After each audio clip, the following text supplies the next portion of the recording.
Halo, kembali lagi bersama saya Mini Yellow. Pada saat ini saya akan membuat project based learning 3 dari mata kuliah Statistika Data. Untuk tugas ini datasetnya masih sama dengan tugas yang kemarin. Nah, pada saat ini saya akan masuk ke tentang kuantil.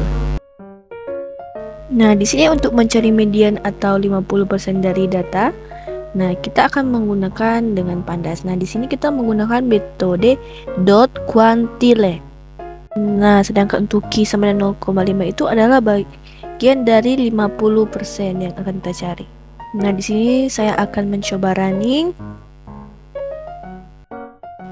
Bisa kita lihat 50% kuantil dari pendapatan yaitu 875.000,0. Nah, sekarang kita akan masuk ke agregasi data.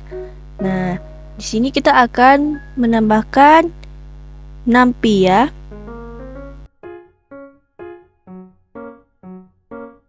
Nah, kalau sebelumnya kita menggunakan pandas, sekarang kita akan menggunakan NumPy.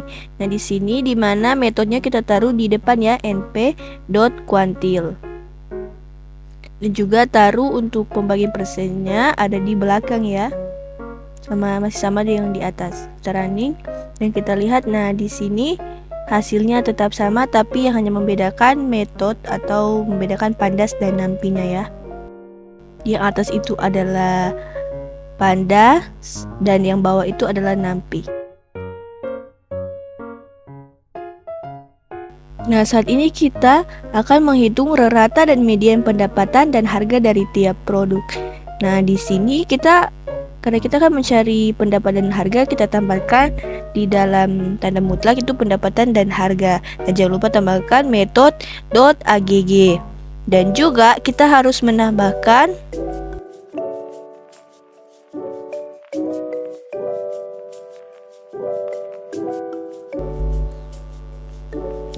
NP min dan NP median. Coba kita lihat hasil runningnya.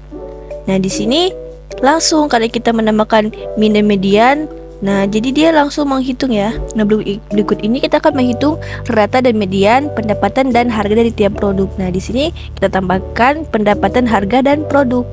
Nah, arti dari metode.group by itu dimana kita akan menggrup yang ada pada produk. Jangan lupa tambahkan metode.agg. Masih sama dengan yang tadi ya. Kita lihat hasil runningnya. Nah, di sini kita lihat hasil running itu ada dibagikan produknya ya, dibuat grup ya, ada produk A, B, C, D. Nah, selanjutnya kita masuk ke dalam proporsi kategori. Nah, proporsi adalah ukuran sebaran yang paling sederhana dari ukuran sebaran pada data nominal dan ordinal. Nah, di sini kita bisa lihat kita menggunakan metode .value counts dan harus dibagi dengan raw data .shape. Nah, kita lihat hasilnya. Nah, untuk hasil running ini kita bisa melihat proporsi dari kategori 1 dibagi dengan total. Nah, ini hasilnya ya. Dari produk D, A, B, C, D, dan E. Nah, sekarang kita akan mencari nilai rentang dari kolom pendapatan menggunakan metode .max, tapi kita harus dikurangi di sini, dikurangi dengan raw data yaitu untuk pendapatan yang min. Dan ini adalah hasil dari rentang dari kolom pendapatan. Sekarang kita masuk ke dalam variansi. Nah, untuk menghitung variansi pendapatan kita harus menggunakan metode .var dari pandas. Nah, di sini kita lihat ada .var ya dari pendapatan. Nah, coba kita running. Kita lihat hasilnya. Nah, di sini kita lihat menghitung jarak antara tiap titik pada nilai min. Nah, selanjutnya kita menghitung variansi pendapatan menggunakan metode .var dari ini yang versi NumPy-nya. Tetap sama kita, tapi untuk metodenya dipindah di depan ya. Coba kita running. Dan ini adalah hasil dari NumPy-nya.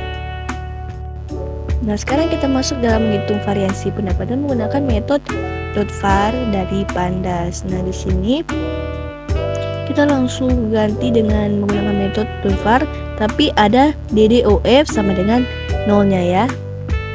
Coba kita running dan kita lihat hasilnya.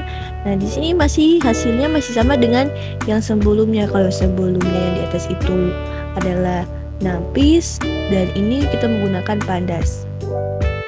Nah, kalau dari sini kita bisa dapat membedakan kalau yang untuk Pandas kita harus menggunakan .var dan ada DDOF sama dengan 0.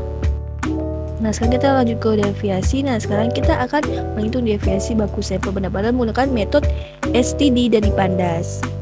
Nah, bisa kita lihat di sini kalau Pandas kita menggunakan metode .std. Sedangkan untuk yang NAMPI di mana metodenya di depan np.std dan kita harus menambahkan DDOF sama dengan 1. Nah, hasil dari Nampis dan Pandas itu tetap sama ya, tapi hanya perbedaan metode dan penempatan metode. Kita masuk ke dalam korelasi. Nah, untuk menghitung korelasi dari setiap pasang variabel pada raw data, kita hingga menambahkan metode .chore ini ya. Nah, coba kita running, kita lihat hasilnya. Nah, kita bisa melihat hasil dari running sebagai berikut ya.